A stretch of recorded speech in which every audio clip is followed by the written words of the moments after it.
In the world of MotoGP, where machines scream through corners and glory is measured in milliseconds, there exists another truth, one less visible, more human, and far more painful. For Jorge Martin, the 2025 season was supposed to be his rebirth. A new era in red and black, a factory ride with Aprilia, a chance to leave behind the shadows of missed titles and near misses and finally cement his name among the elite. Instead, it has become a season carved in agony, a testament to how dreams in this sport often collide violently with reality. It all began in February, under the blazing Malaysian sun at the Sepang test.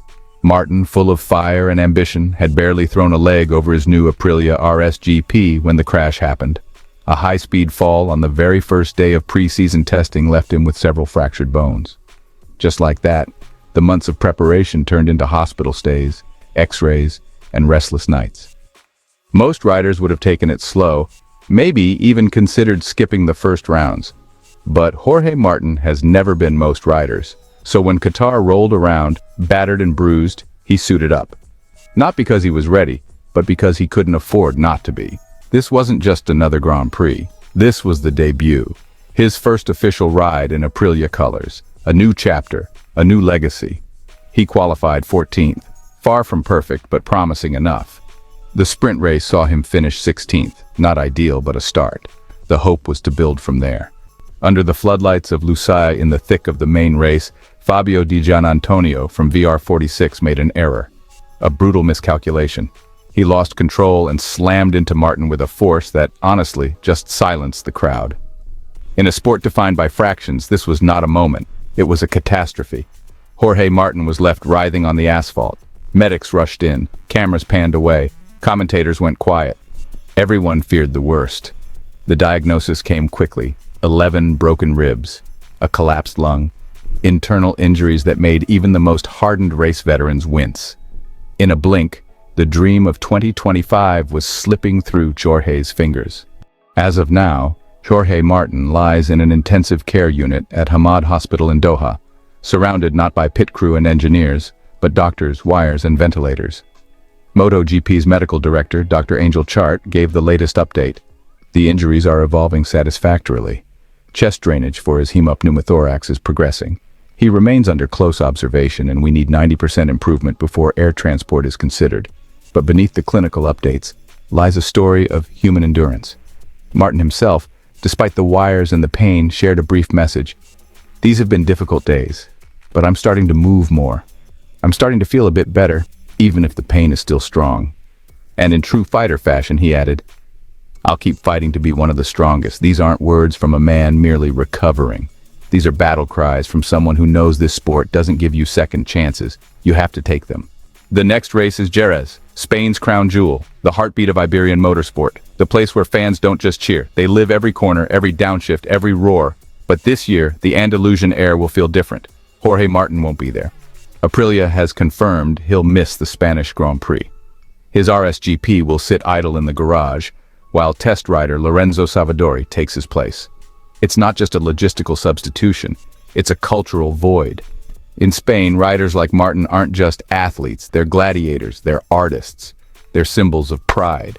And their absence, especially on home soil, is more than just a scratched name off the entry list. It's a wound in the soul of the sport. MotoGP has always been a sport that walks the razor's edge between brilliance and brutality. But Jorge Martin's journey in 2025 reminds us that behind the leather suits and the carbon fiber fairings are real men. Men who break bones, not just records. The paddock whispers that Martin may not return until Austria in August. That's 4 months of recovery. 4 months watching others live the season he trained for. 4 months of trying to keep hope alive when your body feels like it's betraying you.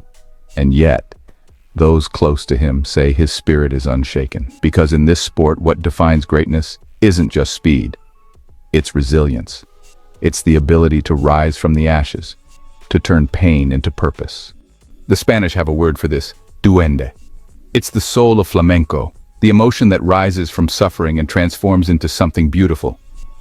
Jorge Martin is now living his own duende, a dance of defiance, performed not with castanets or guitar but with screws in his ribs and fire in his heart. One day when the wounds have healed and the helmets are back on, Jorge Martin will return to the grid, maybe at full strength, maybe scarred, but definitely transformed. Because MotoGP doesn't just shape champions, it tests men. And Jorge Martin? He's writing one of the rawest, most powerful chapters the sport has seen in years. Or perhaps, more accurately, rewritten by a familiar name with a legendary past and an unstoppable present, Marc Marquez. Now clad in the red armor of Ducati's factory team, Marquez isn't just fast, he's fearsome, he's calculated.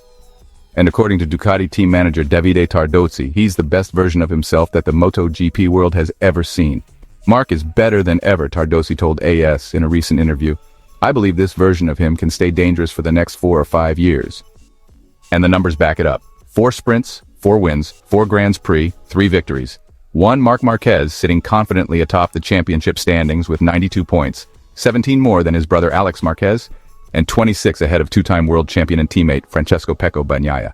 Yet the story unfolding in the Ducati garage isn't just about statistics. It's about legacy, power, mentorship, rivalry. It's about what Tardozzi now calls the king and the prince, a dramatic dynamic between Marquez, the hungry veteran reborn, and Bagnaia, the stoic champion of Ducati's modern golden era. We have 11 world titles in the box, Tardozzi said, referring to the combined accolades of Marquez and Bagnaia. Our motorcycle is extraordinary, and we are thrilled.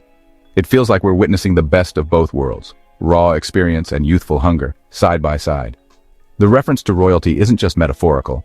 At the Lusail International Circuit, Marquez posted lap times of 1 minute 52.5 and 1 minute 52.6 in the final laps, unmatched by anyone else. For Tardozzi, that was the coronation moment. A silent statement that said, I'm still the king. But even kings need strategy. And in 2025, Marquez seems to have found a new weapon: patience. Once known for risking everything for the win, the 32-year-old has recalibrated. He understands now that it's okay to settle for second place if the risks are too high, Tardozzi added. He's matured. He's focused on the bigger picture, a championship, not just a race win. This evolution, both mental and mechanical, has left Ducati in an enviable position. Not only are they leading the Riders' Championship, but they also dominate the Constructors' standings with a 99-point lead over Honda. The factory Ducati squad alone is 174 points ahead of the next best non-Ducati team. For Johann Zarco, the top non-Ducati rider in 6th place and riding for LCR Honda, the numbers are humbling. Ducati's technological advantage, paired with 2 master tacticians in the saddle, is starting to feel like a red tide sweeping across the 2025 season. But inside the Ducati garage, there's no talk of complacency, only ambition. There's a chance Marc could win every remaining race, Tardozzi admitted, before quickly adding, but I believe Pecco will rise again. He has the spirit of a champion. This year is not just about rivalry, it's about respect, collaboration, and pushing each other beyond their limits. And that's what makes this Ducati chapter so unique. It's not a single man's quest for domination. It's a symphony of talent, a balancing act of egos, and a philosophical exploration of what greatness looks like in its many forms. In Marquez, we see a fire reborn.